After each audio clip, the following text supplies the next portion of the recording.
François Bréhin me dit, as-tu fêté un peu la victoire parisienne samedi soir? Pas du tout. Pas du tout, parce que comme je l'ai dit dans ta question précédente sur mon copain qui est venu m'interrompre en me prenant la bouche, ben voilà, déjà la remise de la coupe, il devait être déjà 23h15, ben il faut le temps de faire les 2 vidéos, il est 23h40, le temps de les transmettre, voilà, il est déjà minuit. Il y a, par rapport où on était au Café Gourmand, plus le retour à la Turballe, il y en a pour 20 bonnes minutes. Donc voilà, non, je suis rentré me coucher. J'étais heureux de la victoire du PSG, mais pas non plus en point d'aller faire la fête, même s'il y a eu quelques klaxons dans la boule, et visiblement une ambiance énorme dans certains bars de la ville. J'ai le goût de la fête, mais malheureusement passé avec mes opérations diverses et variées. Et les médocs, je pense. Invictus Nukem me dit, dans ta vidéo hier, tu as dit que tu n'aimais pas porter les maillots, mais en as-tu quand même? Si oui, lesquels? Alors j'ai 3 maillots. J'ai eu évidemment plein de maillots dans ma carrière, que j'ai tous donnés. Et il y a 3 maillots que j'ai gardés. C'est les 3 maillots qui m'ont été offerts au moment où j'ai été greffé, qui sont les maillots du Paris Saint-Germain, de Monaco et de l'équipe de France, signés par tous les joueurs. Et ces 3 maillots, je les ai fait encadrer et ils reprendront place dans ma maison dans un mois quand on va emménager. Parce que là, pour l'instant, ils sont depuis 2 ans au garde-meuble. Et voilà. Mais c'est les seuls maillots qui ont une signification pour moi. François Bréhin me dit, l'UEFA a réalisé son équipe type de la Ligue des Champions. Donnarumma, Hakimi, Marquinhos, Bastoni, Nuno Mendes, Vitinha, Reis, Yamal, Doué, Rafinha, Dembélé. Aurais-tu fait les mêmes choix? Le problème, c'est que je trouve que c'est très offensif comme équipe, mais c'est cohérent quand même. Donc à partir du moment où on veut effectivement récompenser Désiré Doué pour sa finale extraordinaire, pourquoi pas le mettre dans cette équipe type? Sinon, effectivement, je pense qu'un milieu de terrain en plus, comme Ruiz ou Neves à la place de Doué pourrait se discuter. Mais sinon, effectivement, je pense que c'est une équipe qui est effectivement très cohérente. Brax me dit, le PSG a tout gagné avec l'équipe la plus jeune d'Europe. Le Racing Club de Strasbourg aurait pu être 3e avec l'équipe la plus jeune en France. Est-ce que ça donnerait une nouvelle tendance à mettre les anciens en retraite plutôt qu'avant? Avec ces 2 cas, ça fait la démo d'équipe sans briscard. C'est marrant, c'est ce que j'ai dit à Marc Keller qui était à Munich lorsqu'il m'a appelé de retour. Je lui ai dit, tu sais, la victoire du PSG crédibilise totalement le projet Blue-Co à Strasbourg, qui effectivement est un projet très jeune. Alors, le PSG a gagné avec l'équipe la plus jeune d'Europe en Ligue des Champions. L'équipe la plus jeune d'Europe, c'est le Racing Club de Strasbourg.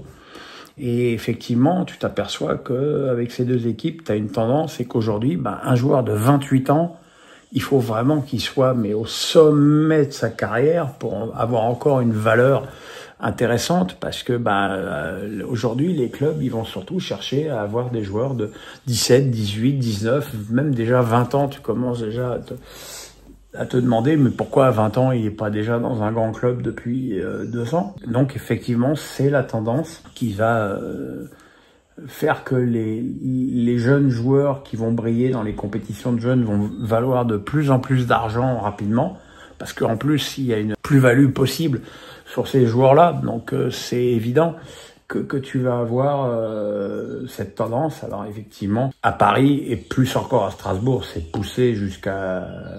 pas l'absurde, mais jusqu'au dogme.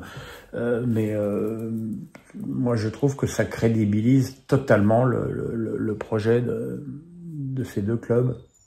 Et je pense que ça va durer en plus. Alex Penon, interrogé la semaine dernière sur le Ballon d'Or pour Dembélé et l'issue de la finale de la Ligue des Champions, Deschamps a botté en touche, ne souhaitant pas vraiment prendre position. Comprends-tu qu'il a été critiqué dans la semaine et accusé de faire de la politique pour ne heurter personne? Oui. Et ça vous étonne, depuis toujours, depuis qu'il est sélectionneur, et même avant, Deschamps fait de la politique. Et un épouvantable robinet d'eau tiède. Maintenant, je pense qu'il n'y a pas un autre joueur français qui soit susceptible de concurrencer Ousmane Dembélé dans la course au Ballon d'Or. À moins que Mbappé fasse une Coupe du Monde des clubs où il marque 8 buts. Et encore, il sera aussi question de voir quelle valeur va être vraiment apportée à cette Coupe du Monde des clubs. Donc je pense qu'effectivement, le rôle du sélectionneur serait probablement plus d'appuyer pour Dembélé. Maintenant, il y avait aussi Pavard et Thuram dans l'équipe de l'Inter. Mais bon, à force de vouloir ménager tout le monde, il ménage personne et il passe un peu pour ce qu'il est, c'est-à-dire un robinet d'eau tiède, quoi. Yvous me dit, j'ai critiqué les plus grands clubs français en Ligue 1 de ne pas plus titiller le PSG, de ne même pas essayer au moins. Avec le recul, ce PSG qui marche sur l'Europe était simplement trop fort pour la Ligue 1, où l'OM ou Monaco pourraient quand même faire mieux, non. C'est un peu ce que je dis depuis des années. C'est-à-dire quand on dit le PSG est trop fort pour la Ligue 1, le PSG écrase la Ligue 1, j'ai dit oui, mais le PSG, le but ultime du PSG, c'est de gagner la Ligue des Champions. Et si tu veux une équipe qui soit suffisamment forte pour espérer gagner la Ligue des Champions, je veux dire, il est quasiment inclus dans cette phrase que tu dois écraser ton championnat. Je veux dire, quelque part, malheureusement, c'est ce qui arrive dans les autres championnats avec le Bayern, avec l'Ajax ou le PSV Eindhoven, avec le Benfica ou Porto, avec Barcelone ou le Real, avec Manchester City ou Liverpool. T'as des pays où t'as deux clubs qui sont en lutte pour le championnat, puis t'as les pays où t'en as qu'un. De toute façon, la domination infernale du PSG, elle va continuer parce que c'est une équipe qui va vouloir conserver son titre européen. Et évidemment, t'as pas une équipe qui peut lutter. Après, comme je le dis souvent, c'est pas parce que le PSG, c'est pas à cause du PSG que Marseille a perdu 2 fois contre Auxerre, que Marseille n'a pris qu'1 point sur 6 possibles contre Reims. C'est aussi de la responsabilité des autres clubs de laisser le moins de points possible en route contre des équipes où là aussi, pour le coup, il n'y a pas de question de différence de budget. C'est-à-dire que c'est évident que tu compares le budget d'Auxerre avec le budget de Marseille, t'es à x5, x6. Donc là non plus, il ne devrait pas y avoir de discussion sur le terrain s'il y avait que l'argent qui comptait. C'est un problème qui va revenir et revenir parce que il y a des gens qui sont dégoûtés que le PSG domine autant le championnat aussi. François Bréhin me dit, as-tu regardé le barrage retour Reims-Metz? J'ai même regardé l'aller. Et dans les deux cas, c'était pénible. Le match retour, il n'a valu que par la prolongation des Messins qui ont réussi à enfin marquer 2 buts. Et puis ce lob magnifique de Gauthier Hein qui a évidemment mis un peu des fleurs sur la table en plastique qui était ce barrage. En tout cas, les deux équipes ont vraiment accusé leur classement dans ces matchs. C'est vrai que Reims était d'une faiblesse épouvantable. Et très franchement, j'ai pas trouvé Metz. Alors j'ai trouvé que Metz avait un petit peu plus d'allant au niveau de la transmission de balles, du projet de jeu, qui avait quand même un peu plus d'ambition. Mais enfin, c'est quand même très très faible devant. Je sais pas trop comment ils vont se débrouiller en Ligue 1 pour marquer des buts. Mais bon, c'est pas encore le moment d'en parler pour eux. Ils sont encore à leur joie d'être montés, de revenir pour la 1e fois en Ligue 1. Kéké d'État, on me dit... Chelsea a remporté la Ligue Europe Conférence et a fini 4e de Première Ligue. Peut-on dire que c'est une saison pleinement réussie? Oui, c'est une saison réussie avec une équipe qui a pas toujours tellement maîtrisé son sujet, mais bon, à l'arrivée, gagner une Coupe d'Europe et finir 4e et en Ligue des Champions, ça reste quand même un très bon résultat. Ça crédibilise totalement avec la place européenne de Strasbourg, ça crédibilise totalement le projet Blueco dans son ensemble. Kéké des Towns, 2 morts, près de 200 blessés, des magasins pillés, des départs de feu un peu partout en France. Comment en sommes-nous arrivés là pour une victoire sportive? Je voudrais pas faire le pro-football et me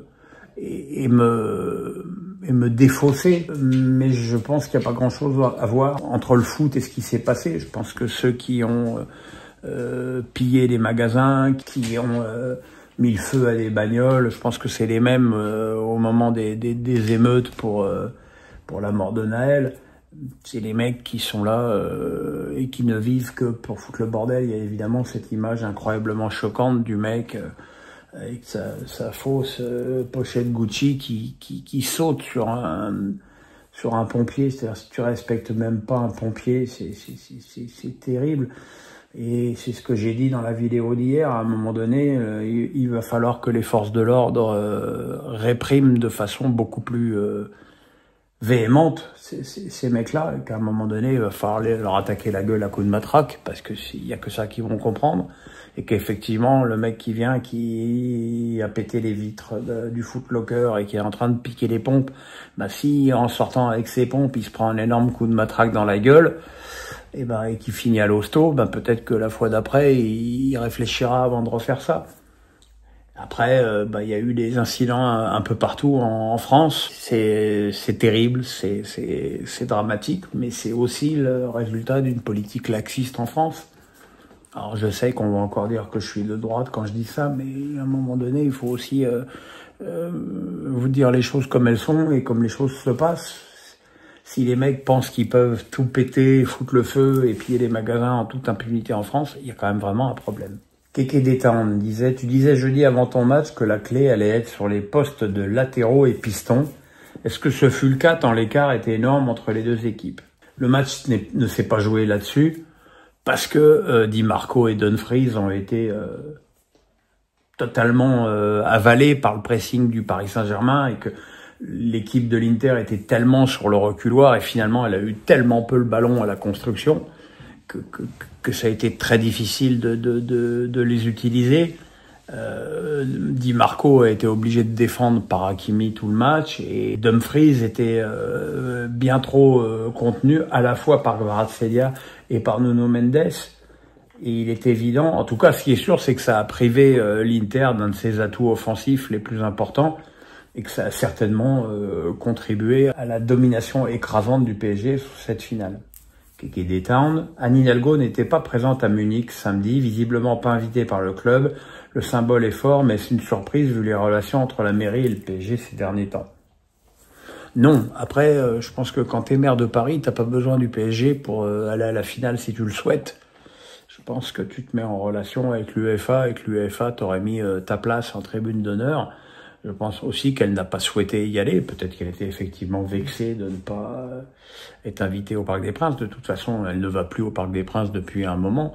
Et les relations entre le club et elle sont aujourd'hui nulles. Le PSG cherche activement 50 hectares pour construire son PSG Land. A priori, pour l'instant, ce sera à Massy ou à Poissy. Je pense qu'il y a peut-être encore une chance que ça reste au Parc des Princes, parce que les élections municipales arrivent quand même maintenant à grands pas, et qu'on peut espérer que le prochain maire de Paris aura plus la lumière dans toutes les pièces qu'Anne Hidalgo, et qu'une vente du Parc des Princes au club, et non pas au Qatar, au club. C'est-à-dire que le jour où le Qatar quittera le PSG, le prochain propriétaire sera propriétaire de son stade. Voilà, à un moment donné, mais bon, ça c'est je le sais, c'est la gauche parisienne qui est à fond contre le. Maintenant, ce que je voudrais voir, c'est que si cette gauche qui est à fond contre la vente, si demain le PSG va construire son stade ailleurs de Paris et que la famille Arnaud veut récupérer le Parc des Princes pour le PFC et veut à un moment donné l'acheter, on verra si il y aura les mêmes humeurs de vierges effarouchées, si c'est la bonne famille bien française Arnaud qui veut acheter le parc plutôt que ces odieux arabes de Qataris.